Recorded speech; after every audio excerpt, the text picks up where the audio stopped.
काफी बार पढ़ते हैं कि त्रिभुज के तीनों कोणों का योग 180 डिग्री होता है। हर आदमी आता है, बोलता है त्रिभुज के कितने कोणों का योग, तीनों कोणों का योग कितना, अपन खटाक से जवाब दे देते हैं 180। लेकिन ये होता कैसा है, किस प्रकार से हम इसको ज्ञात कर सकते हैं, कैसे समझ सकते हैं, किस कारण से इन तीनों कोणों का योग 180 होता है। हमको मालूम है त्रिभुज में 3 भुजा होती है और तीनों भुजाएं मिलकर के इस प्रकार से बंद आकृति बनाती है। इसको हम ट्रायंगल या त्रिभुज कहते हैं। ये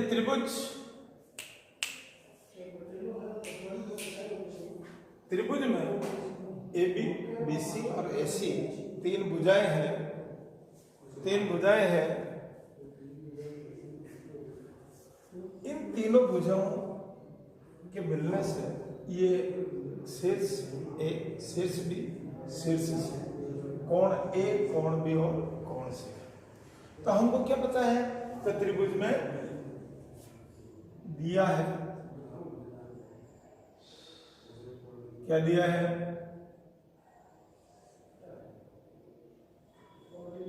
त्रिभुज ABC में शांति,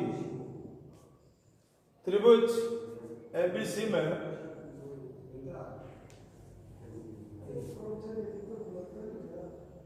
हमको मालूम है ये त्रिभुज ABC है। सिद्ध करना है, क्या सिद्ध करना है कि इसके जितने भी कोण होते हैं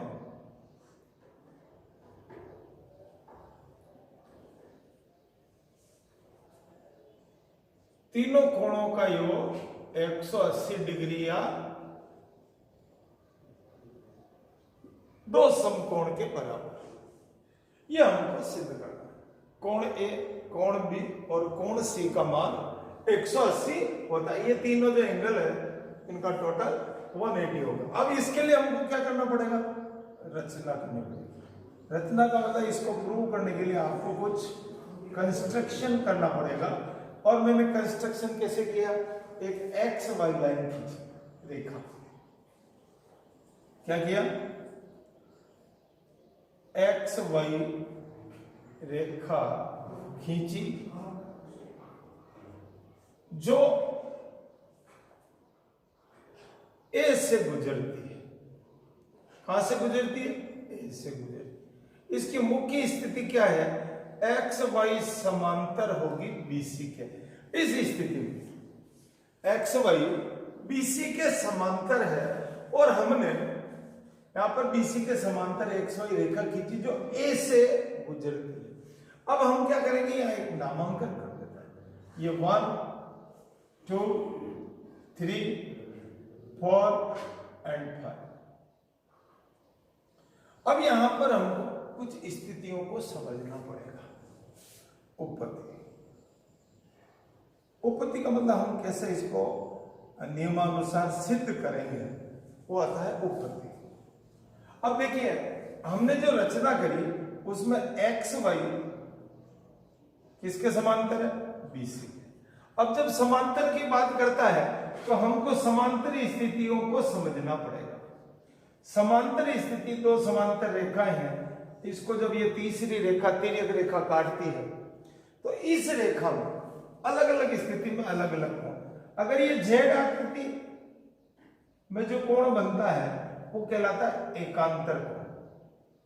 ये दोनों स्थितियां एकांतर कोण की होती है और ये एंगल दोनों बराबर होते हैं। समझे कि मैंने निशान लगाया उससे, ये दोनों एकांतर कोण है। समांतर रेखा है, तिर्यक रेखा काटे तो तिर्यक रेखा के विपरीत और बनने वाले कोण एकांतर। यहां देखिए BC और XY समांतर रेखाएं हैं, तो ये कोण 4 और कोण 2 आपका एकांतर कोण हो गया। कौन सा कोण हो गया, एकांतर कोण। इसी प्रकार कोण 5 और कोण 3 एकांतर कोण हो गया।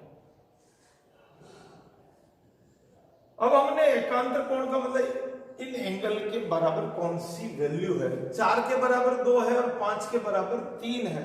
जब ये हमने बात कर ली, अब एक स्थिति और आपको समझनी है किसी सरल रेखा में किसी बिंदु पर बने, किसी उभयनिष्ठ बिंदु पर बने आसन कोण जिनका योग 180 होता है। ये सरल रेखा है, तो इस सरल रेखा पर जितने भी कोण बन रहे हैं उनका योग होगा 180। तो यह लिखें, इसको कहता है रेखिक युग्म, रेखिक युग्म। और रेखिक युग्म में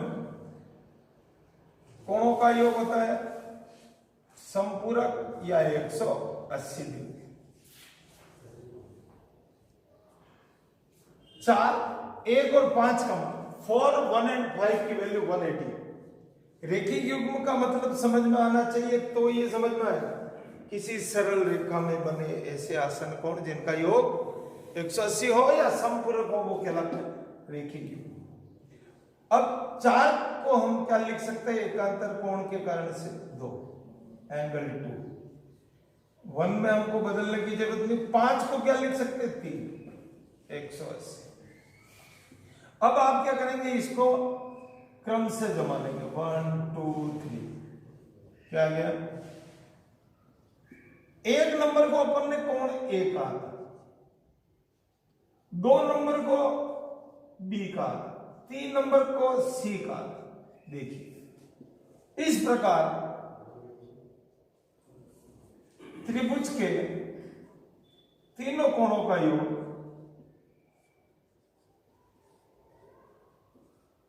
कोणों का योग 180 डिग्री है। या संपूरक, इसको संपूरक भी कह सकते हैं। यह प्रमेय, ये जो थ्योरम है, बहुत से प्रश्नों में 8th क्लास में, 9th क्लास में, 10th 11 12 इस प्रमेय का उपयोग समस्याओं को हल करने में होता है। इसलिए आप इसको आराम से समझें। यहां से आपको आना चाहिए XY समांतर BC, एकांतर कोण मालूम होना चाहिए। एकांतर कोण के बाद दूसरी स्थिति आती है रेखिक युग्म की, ये आपको पता होगा, आप आसानी से इसको कर सकते हैं। अब यहां पर इस स्थिति में आपको अलग अलग एंगल दिए होंगे, उसके आधार पर आप अलग अलग कोणों की मान निकाल सकते हैं। बहुत बहुत धन्यवाद। इसको तैयार करें। अगले में इसकी कुछ समस्याएं और लेंगे। बहुत बहुत धन्यवाद।